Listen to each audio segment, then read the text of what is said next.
और market outlook में आज हमारे साथ हैं कंप्लीट सर्कल वेल्थ के CIO and managing partner Gurmeet Chadha ji. Gurmeet ji, बहुत बहुत स्वागत है आपका शो पर। और सबसे पहले तो गुरमीत सर के बारे में हम कुछ बता दें आपको। इनको 15 साल से ज़्यादा का एक्सपीरियंस है अपने फील्ड में। सिटी बैंक जैसे कि फर्म्स के साथ ये जुड़ चुके हैं और इसके अलावा रिलायंस म्यूचुअल फंड के साथ भी 7 साल से ज़्यादा का अनुभव है इनका। तो एक लंबा अनुभव यहाँ पर बाजार का और मार्केट का। सर, बहुत बहुत स्वागत है आपका शो पर। सर, पहले तो सवाल मेरा जो ग्लोबल इस वक्त अपडेट्स आ रहे हैं, इवेंट्स हैं, उन पर होगा।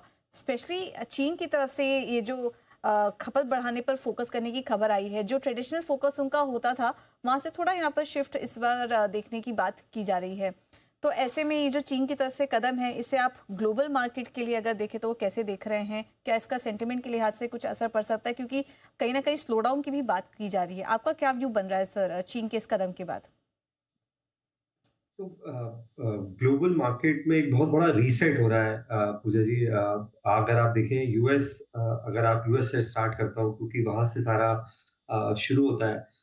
यूएस का अगले 6 से 8 महीने में करीबन करीबन 6 से 8 ट्रिलियन डॉलर का जो डेट है वो रोल ओवर होना है। बॉन्ड यील्ड्स काफी हाई है। उनका लास्ट 12 महीने का अगर आप सिर्फ इंटरेस्ट पेमेंट देखें तो 1.2 ट्रिलियन डॉलर है। अ, अगर आप डिफेंस स्पेंडिंग देखें तो 900 बिलियन डॉलर है। तो इंटरेस्ट पेमेंट डिफेंस स्पेंडिंग को क्रॉस कर गया है। और अगर यील्ड्स बहुत नीचे नहीं आएंगे तो ये काफी इकोनॉमी के लिए हार्मफुल हो सकता है, क्योंकि आप अगर इंटरेस्ट पे करते रहेंगे तो कैपिटल एक्सपेंडिचर नहीं कर पाएंगे और स्लोली स्लोली जो है ये डेट ट्रैप है जिससे निकलना मुश्किल हो जाएगा। सेकंड, चाइना स्टिमुलस दे रहा है क्योंकि उसको इकोनॉमी वहां पे बैंकिंग फाइनेंशियल क्राइसिस रहा है। रियल एस्टेट हमने देखा बड़ी बड़ी फॉर्म्स ने डिफॉल्ट किया है। प्लस एक टैरिफ वॉर है सीधा यूएस के साथ, तो इकोनॉमी को बूस्ट करना जरूरी है। आज हमने सुना कि हंगरी ने टैक्स कट किया है, सबसे बड़ा किया है। 30 ईयर्स के बिलो जो वुमेन है, सिंगल चाइल्ड, उनको कोई टैक्स देने की आवश्यकता नहीं है। तो एक ग्लोबल रीसेट है जहाँ इकोनॉमीज डोमेस्टिक कंजम्पशन पे, डोमेस्टिक मैन्युफैक्चरिंग पे फोकस करेंगी। इसके काफी सारे सेकंड थर्ड ऑर्डर इम्पैक्ट होंगे। लेकिन अगर यूएस बॉन्ड यील्ड्स पे ज्यादा फोकस करेगा, इसका मतलब ग्रोथ स्लो डाउन होगी। और एक पूरा व्यू था कि पैसा जो जा रहा था इमर्जिंग मार्केट से यूएस में, वो बाद में चाइना गया, वो ये था कि यूएस ग्रो करेगा, टैक्स कट करेगा, नई गवर्नमेंट है।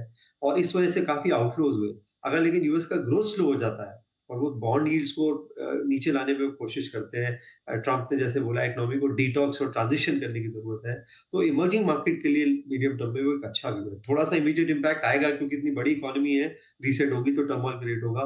बट इवेंचुअली अगर थोड़ा कूल ऑफ होता है, बॉन्ड यील्ड्स नीचे आती हैं, ये भारतीय बाजारों के पर्टिकुलरली पॉजिटिव चीज है मीडियम टर्म की। ऑलराइट। तो इमर्जिंग मार्केट्स में खासतौर पर अगर आप देखें तो भारतीय बाजार पर खास फोकस रहेगा। लेकिन सर, बात हुई है भारतीय मार्केट्स की, तो कुछ सेक्टर्स पर बात कर लेता हूँ। पावर डिमांड काफ़ी ज़्यादा बढ़ी है। खासतौर पर अगर आप देखें तो पूरे फेब महीने में 238 गीगावाट्स है और अभी तो गर्मियों का सीजन ट्रांजिशन कर रहा है। पूरा सेक्टर कैसा लग रहा है, पावर सेक्टर आपको? काफी काफी कंस्ट्रक्टिव है। और देखिए, अगर आप बेसिक मैक्रो इंडिकेटर्स देखें इंडिया के, अभी उसमें थोड़ा सा इंप्रूवमेंट देखने को मिलेगा। पावर डिमांड फरवरी, जबकि छोटा महीना है, 238 गीगावाट्स आई है। पावर का अगर यूनिट्स देखें वहां पे भी ग्रोथ आई है। और अगर आप 2-3 साल का ग्रोथ देखें फरवरी टू फरवरी, तो हाई सिंगल डिजिट ग्रोथ आ रहा है। तो मैक्रो इंडिकेटर्स अच्छे हैं। तो हम, और आप एक एक मुझे किसी ने बहुत अच्छा स्टैट बताया था कि अगर आप एक गूगल सर्च करते हैं और एआई सर्च करते हैं, तो एआई सर्च में पावर 10 टाइम्स ज्यादा यूनिट्स कंज्यूम करता है, क्योंकि इंफॉर्मेशन बैकएंड पे प्रोसेस होती है, जीपीयूज यूज करते हैं। तो सबसे बड़ा बेनिफिशियरी डिजिटाइजेशन का एआई का एक्चुअली पावर है। तो हम पावर जनरेशन से ज्यादा power transmission, power infrastructure, power ancillaries पे काफी कंस्ट्रक्टिव है। करीबन करीबन 8 लाख करोड़ का केपेक्स सिर्फ ट्रांसमिशन में होना है। तो इसमें जो ग्रिड लाइंस हैं, जैसे पावर ग्रिड है, केबल एंड वायर कंपनीज हैं, इंसुलेटर्स हैं, ट्रांसफॉर्मर्स का वर्ल्ड वाइड शॉर्टेज है। हम काफी कंस्ट्रक्टिव है। और थोड़ा सा मुझे लगता है कि इंडिया में इन पर्टिकुलर एक हाइब्रिड मार्केट डेवलप हो रहा है, क्योंकि सोलार पे बहुत फोकस है, विंड एनर्जी थोड़ा बहुत कम बैक कर रहा है। थर्मल में भी मैंने देखा है। अब जो बात हो रही है, जो नया एडमिनिस्ट्रेशन है यूएस में, एनर्जी को लेके है, वहां पे एक ऑयल को लेके है, जिसे वो बोलते हैं और ड्रिलिंग करने को बात कर रहे हैं। तो जो एक एक ट्रेडिशनल सोर्सेज ऑफ एनर्जी है, जो जिसको बाजार बहुत डीरेट कर गया था, आई थिंक वहां भी थोड़ा सा अपसाइड देखने को मिल सकता है। तो मैं काफी कंस्ट्रक्टिव हूँ, बट एज आई सेड, मैं पावर एंसिलरीज और ट्रांसमिशन इंफ्रास्ट्रक्चर पे ज्यादा बुलिश हूँ। तो बिल्कुल, तो सर ये बाजार फिर चलना कब शुरू होगा? एक पावर कंजम्पशन तो आपने बताया कि पावर सेक्टर, पावर कंजम्पशन काफ़ी अच्छा लग रहा है, उसके लिए काफ़ी सारे ट्रिगर्स भी हैं। लेकिन अब एक तरफ क्रूड देखिए, वो $70 के नीचे है। इसके अलावा इन्फ्लेशन में हम देख रहे हैं, महंगाई में भी कमी आई है। लिक्विडिटी मेजर्स आरबीआई एक के बाद एक उठा रहा है। एफआईएस की भी हम देख रहे हैं कि सेलिंग अब धीरे-धीरे कम हो रही है। तो ये सारी चीज़ें जो हैं, ये फैक्टर्स हैं, ये बाजार में दिखना कब शुरू होंगे? क्योंकि अभी तक हम देख रहे हैं कि बाजार जितनी भी पॉजिटिव खबरें हैं, वो इग्नोर ही कर रहा है। पूजा जी यही होता है बुल मार्केट में हम खराब न्यूज़ इग्नोर करते हैं और जब बियर फेस आता है तो अच्छी न्यूज़ इग्नोर करते हैं। ये मार्केट की साइकिल है और जैसा आपने बोला आप हमें ये देखना चाहिए कि मैक्रोज़ इम्प्रूव हो रहे हैं। आरबीआई का स्टांस बहुत अकोमोडेटिव हुआ है। रेट कट के अलावा 3 साढ़े 3 लाख करोड़ की लिक्विडिटी इंजेक्ट हुई है। क्रूड $70 पे है। डॉलर इंडेक्स 110 से अगर आप देखें ध्यान से तो ये पूरा 2016 से 17 की ट्रैजेक्टरी है जब ट्रम्प पहली बार आए थे। तब भी डॉलर इंडेक्स 91, 92 से मुझे याद है 101, 102 गया था, फिर रिसीड किया था, स्पाइक हुआ था। यूएस मार्केट्स ने भी आप देखिए ऑलमोस्ट सारे गेन्स गिव अप कर दिए हैं, जो नवंबर 4 के गेन है। तो मार्केट एक साइकिल फॉलो करता है। तो मेरा ये मानना है कि अप्रैल बहुत इंपॉर्टेंट है कि बाजार को ना रिस्क आप मॉडल में डाल सकते हैं। अनसर्टेनिटी को प्राइस करना बहुत मुश्किल हो जाता है और ये जो टैरिफ का जो इश्यू चल रहा है ये अनसर्टेन है। तो अनसर्टेन चीज़ों को रिस्क मॉडल में डालना बहुत मुश्किल हो जाता है। तो एक बार जब ये अप्रैल क्रॉस होगा और बाजार एक्चुअल इम्पैक्ट निकालेगा कि कितना टैरिफ लगने वाला है ऑन एन एवरेज, अगर वो लो सिंगल डिजिट रहा, मार्जिनल इंक्रीज है तो पॉजिटिव होगा।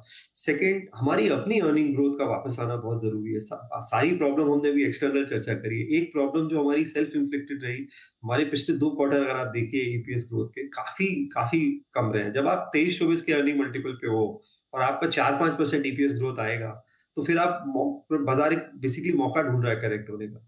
तो अब बाजार 17-18 के फॉरवर्ड मल्टीपल पे है, तो अगर हम 11-12% भी ईपीएस ग्रोथ ला पाए तो आई थिंक बाजार में आपको थोड़ी-सी स्टेबिलिटी और पॉजिटिविटी देखने को मिलेगी। तो अर्निंग्स ग्रोथ मेरे हिसाब से बहुत ज़्यादा इम्पोर्टेंट है अगले क्वार्टर की। ऑलराइट, अर्निंग्स ग्रोथ पर खास फोकस रहेगा। सर, पावर सेक्टर के बारे में तो आपने आउटलुक बता दिया, लेकिन इसके अलावा इस मार्केट में फिलहाल कौन से सेक्टर्स आपको अट्रैक्टिव लग रहे हैं?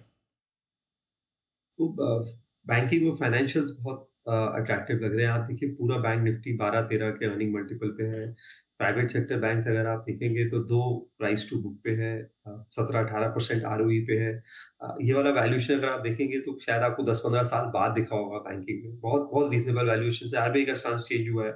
थोड़ा-सा जब पहले रेट कट होता है तो इनिशियली निम पे प्रेशर आता है क्योंकि अभी डिपॉजिट ग्रोथ नीमिक थी। डिपॉजिट ग्रोथ धीरे-धीरे वापस आ रही है। तो ग्रेजुअली इसका पॉजिटिव इम्पैक्ट आएगा, ट्रेजरी इनकम बढ़ेगी बैंक्स की। तो मैं यहाँ पे काफ़ी पॉजिटिव हूँ। कंज्यूमर डिस्क्रिशनरी पे मैं बहुत कंस्ट्रक्टिव हूँ और उसमें जैसे आपके कंज्यूमर ड्यूरेबल्स आ जाते हैं, एसी मेकर्स हो गए, लंबा आपने अभी चर्चा करी पावर डिमांड, लंबा समर सीज़न अहेड है। कुछ अच्छे स्टॉक्स, अच्छे वैल्यूएशंस पे है कंज्यूमर अप्लायंसेस में। ट्रैवल एंड टूरिज्म एक नया कंजम्पशन बास्केट उभर के आया है। हमने देखा अभी कुंभ में कितना स्पेंडिंग हुआ है, कितना बूस्ट मिला है यूपी की इकोनॉमी को। तो एक एक जो न्यू जनरेशन है उनके कंजम्पशन बास्केट में ट्रैवल और टूरिज्म बहुत ऊपर रैंक करता है। ये एक्सपीरियंस इकोनॉमी वाली जनरेशन है, ये एसेट कम ओन करती है, एक्सपीरियंस पे ज़्यादा स्पेंड करती है। तो एविएशन स्टॉक्स हैं, होटल स्टॉक्स हैं, यहाँ पे हमारा व्यू काफ़ी कंस्ट्रक्टिव है। और एक स्पेस जो मुझे काफ़ी एक्साइटिंग लग रही है, जो कि बहुत एक सिक्लिकल लो से आ रही है, वो सिलेक्टिवली केमिकल्स और कुछ डिफेंस स्टॉक्स हैं। काफ़ी बड़ा करेक्शन आया है। डिफेंस स्पेंडिंग वर्ल्ड वाइड बढ़ेगी कि जिस तरीके से वर्ल्ड ऑर्डर चेंज हो रहा है।